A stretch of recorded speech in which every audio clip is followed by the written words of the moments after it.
A coordinate system is made up of perpendicular number lines called axes. The horizontal line is the x-axis, and the vertical number line is the y-axis.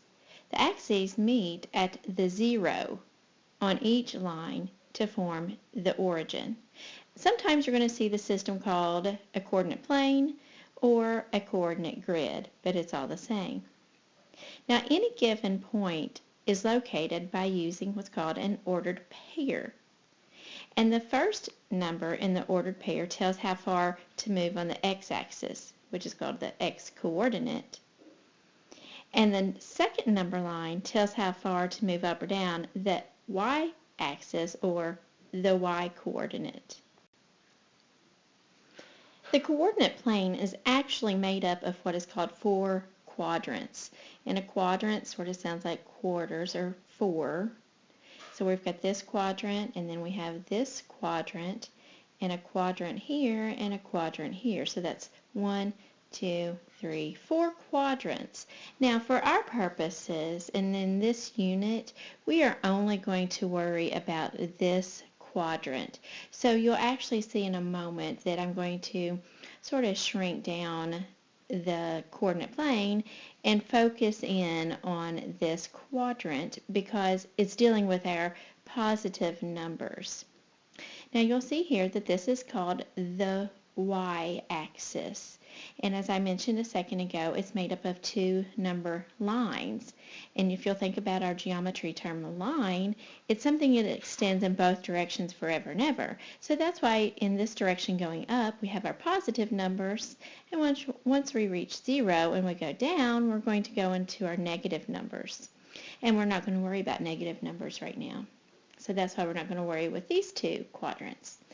And this number line is our x-axis. Again, it's a line, so I have an arrow on each end, meaning that it goes on and on in each direction. And to the right is the part of the number line that we're used to seeing, which are our positive numbers.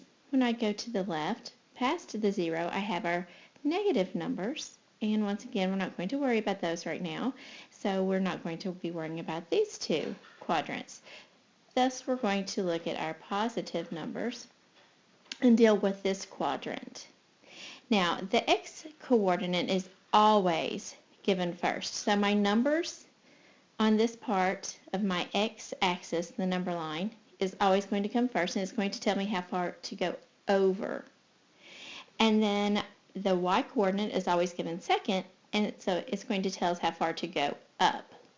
Now, I always tell my students that if I were to be standing outside on a city street and needed to go inside a building to the, say, the 10th floor, I'm going to have to walk over to the elevator before I can go up.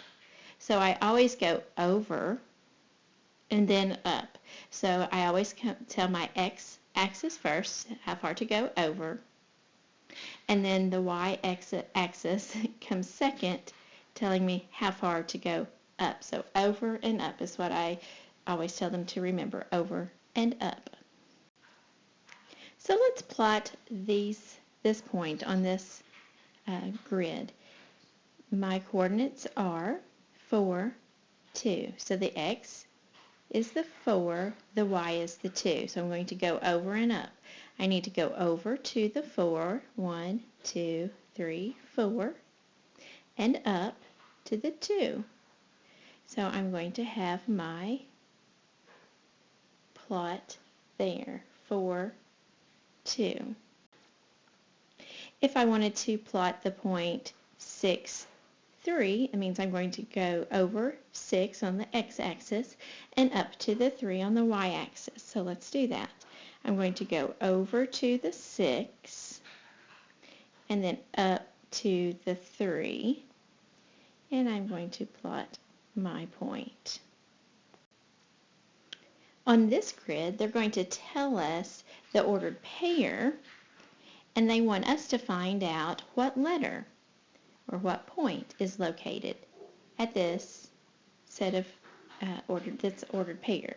So the first one says to go over to the 9 and up to the 3 and see what letter is there. So I'm going to go over to the 9 and up to the 3, and I see the letter K is at that point.